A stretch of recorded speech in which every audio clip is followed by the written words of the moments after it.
د دوی نظر پرې اخلو. ډاکټر صاحب سلام، سهار دې بخیر. وعلیکم السلام، سلامت شئ. تاسو د سهار په خیر. خپل سلامونه او نیکی هیلې د شمشاد نړیوال تلویزیون محترم کارکونکو او لیدونکو ته وړاندې کوم. مننه ډاکټر صاحب. خیر اوسئ.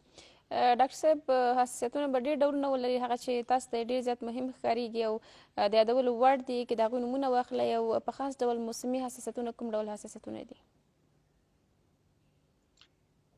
خپله دغه حساسیت چې ده دا د بدن د ایمني سیستم یا د دفاعي سیستم یو افراطي عکس العمل دی د یو تعداد ناپېژندل شوي طبیعي عواملو په مقابل کې. خپله دغه دفاعي سیستم دنده لري چې د بدن ته چې هر تهدید یا خطر متوجه دغه دفع کړي. اما کله کله یو غلط فهمي په دې سیستم کې ایجاد شي، نه تنها د هغه عواملو په مقابل کې چې بدن ته خطر لري، هغه عوامل چې بدن ته هیڅ خطر نه لري، مثلا خواړه، پوښاک، اندازې په طبیعت کې ونې، نباتات، ګلونه، د دې په مقابل کې هم یو عکس العمل ښیي او انټي باډي تولیدوي. هماغه ده چې په بدن کې حساسیت تولیدوي.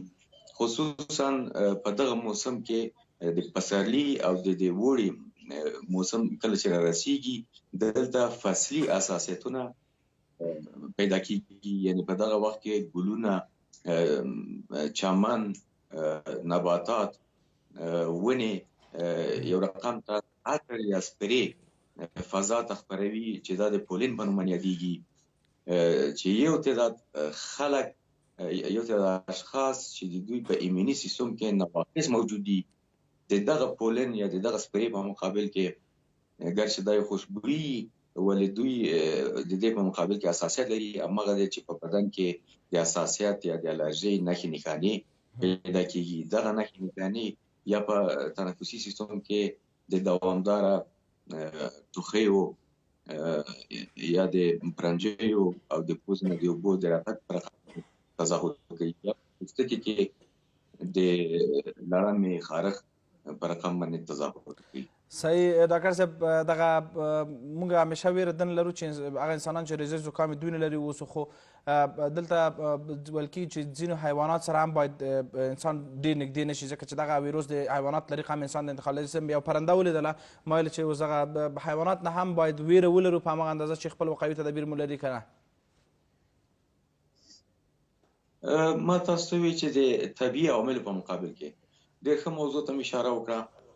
علاوه له دې چې په طبیعت کې ونې او نباتات او ګلونو د په مقابل کې عکس العمل ښیي او حساسیت منځته راځي، د حیواناتو یا د څارویو په مقابل کې هم ځینې اشخاص خصوصا د حیواناتو د پشم یا د وړیو په مقابل کې مثلا اکثره مریضان معاینات ورکوو، په نتیجه کې کاټ ډنډر او ډاګ ډنډر یعنی خصوصا د پیشو او سپی چې په کورونو کې تګ راتګ کوي ګرځي، د دې د وړیو په مقابل کې ډېر زیات د حساسیت وقوعات مونږ لیدلي دي. حساسیت لري ځینې خلک. نو همداسې بعضې نور پرندې یا مرغان چې دي د دې د وړیو یا د پشم په مقابل کې ډېر زیات حساسیتونه لیدل شوي دي. ډاکټر صاحب اشخاص باید دې ته ډېر پام وکړي، عادي یا نارمال خلک ضرر نه رسوي. که په خیر سره زه نور هېوادوالو ته هم دا توصیه کوم او زه به هم انشاءالله په خیر سره د قرنطین موده پای ته ورسېږي در به شو، ځکه چې تاسو په دغه برخه تخصص لري. هغه واکسینونه چې تطبیق کېږي چې ریزش زکام او دغه حساسیتونو څخه انسان ژغوري، تطبیق یې ډېر ښه دی د انسان روغتیا لپاره انشاءالله. خو یو څه چې اوس دغه د کرونا ویروس هم راغلی دی او کوم علایم چې په الرژي او زکام انفلونزا او ریزش کې وي هغه معمولا په کرونا ویروس باندې چې اخته شي انسان وي. خو یو ډاډ څنګه ورکولی شي دغه هېوادوالو ته هم چې شمشاد نه تاسو ګوري چې عادي سوني درد او ریزش زکام موږ کولی شو چې دغه اوس په کورونو کې یاستو دا د مایعاتو په اخیستو یا ځینې نورو خوړو په اخیستو سره بیرته یا د مالګې کولی کول غرغره یا نور ځینې لارې چارې که وروښوئ چې نارمل شو بیرته او ویره د دې ونه لرو چې خدای مکړه کرونا یاستو؟ ډېر ښه موضوع ته مې اشاره وکړه. دغه وخت کې چې په ټوله نړۍ کې د کرونا پاندمي منځته راغلې ده او هر چا سره هغه د رواني له نظره د کرونا تشویش شي، نو باید ډېر زیات وقایوي تدابیر ته توجه وکړي. اول خو هغه وقایوي تدابیر چې د کرونا په هکله دي هغه که زه ووایم داسې تکراري غونې دي، په ټولو میډیا کې اته ماشومان چې په خبرو باندې راغلي دي په هغې باندې پوهېږي. خیر بیا به ورته وړاندې اشاره وکړم چې هغه د لاسونو مینځل دي د 20 ثانیو دپاره د صابون اوبو په واسطه، خصوصا هغه خلک چې د کور نه بهر د وړتیاو دپاره وځي او بېرته بیا کور ته راځي. همدارنګه په کوم دستګیر یا د دروازې باندې چې لاس وهي سطحه چې ده، ځکه داسې ویل شوي په بعضو مطالعاتو کې چې 2 ساعتو دپاره په یو سطحه باندې دا ویروس فعال پاتې کېدی شي، یعنې د سرایت وړ نارمال خلکو ته کېدی شي. په ضمن د دې کې موږ په بدن کې باید 3 کمربنده باید د دې دپاره جوړ کړو.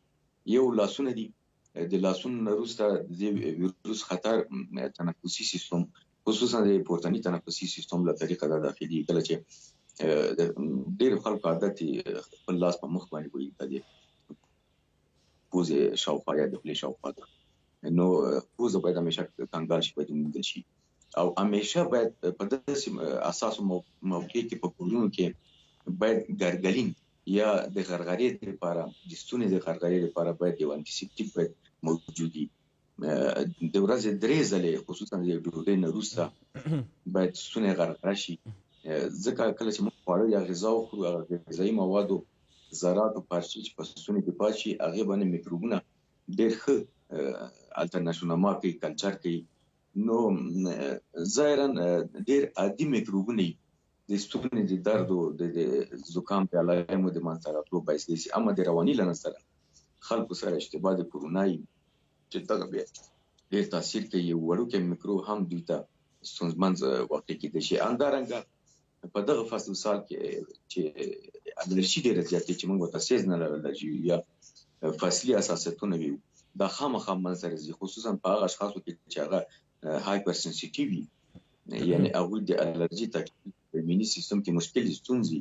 دوی باید کوشش وکړي خصوصا په کوم خونو یا اتاقونو کې چې دوی د شپې د خوا استراحت کوي، باید کړکۍ بندې وساتي، ځکه د دغه پولین یا د نباتاتو او د ونو نه یو رقم ته سپری چې مخکې اشاره مو وکړه، دا په فضا کې خپرېږي.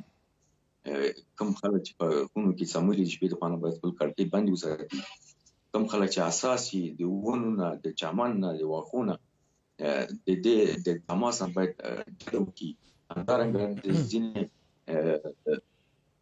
مساله‌دارو تندو تیزو خوړو نه د خوړو نه باید ډډه وکړي. په دغه وخت کې ګرم مایعاتو نه باید زیات استفاده وکړي، لکه چای، لکه شیرچای، یخني، سوپ، ښوروا.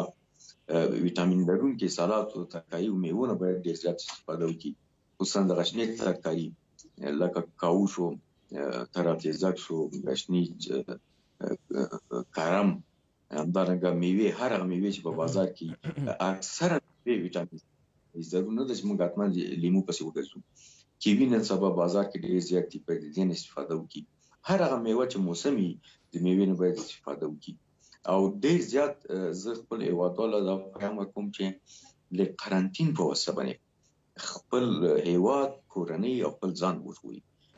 د دولت نه هم هیله کوم چې دغه کومې پیسې چې لري، کومې چې د خزانې نه راایستلې دي، کوم چې کومکونه دي، دغه د په یو شي بل شي باندې نه مصرفوي. د قرنطین دپاره یو منظم دیتا دې جوړ کړي، یو منظم پروګرام دې جوړ کړي، ډېر یو قوي پروګرام دې جوړ کړي، ځکه هغه ملکونه چې په هغې کې د هغوی اقتصاد ډېر پرمختللی و، موږ تاسو په میډیا کې وکتل لکه امریکا او ایټالیا، دوی یې پیسه ژړا کړي دي.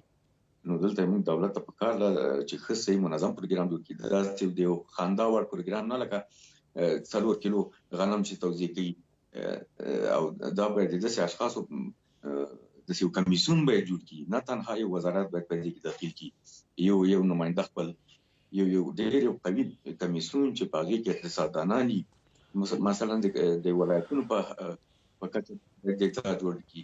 مثلا کابل ولایت څو ناحیې لري، هره ناحیه څو ملکان لري، هر ملک پورې څو کوڅې، څو ګذر مربوط دي. دغه لپاره باید ښه منظم پروګرام جوړ کړي. کوم خلک چې مجبور دي قرنطین نه مراعاتوي، د مجبوریت په وجه باندې هغوی بازار ته وځي، سره باید صحیح کومک وشي، صحیح غذایي پکیج باید هغوی ته ورکړل شي. پاکستان چې قرضداره ده، فی نفر ته 12,000 کلدارې ورکوي. دوی باید دغه 15 ورځې یا یوه هفته یا 2 هفتې یا 3 هفتې چې قرنطین کوي دا باید محاسبه کړي هغه کورنۍ چې په حساب بازار ته وځي په خپل کراچۍ باندې سودا خرڅي مننه هغوی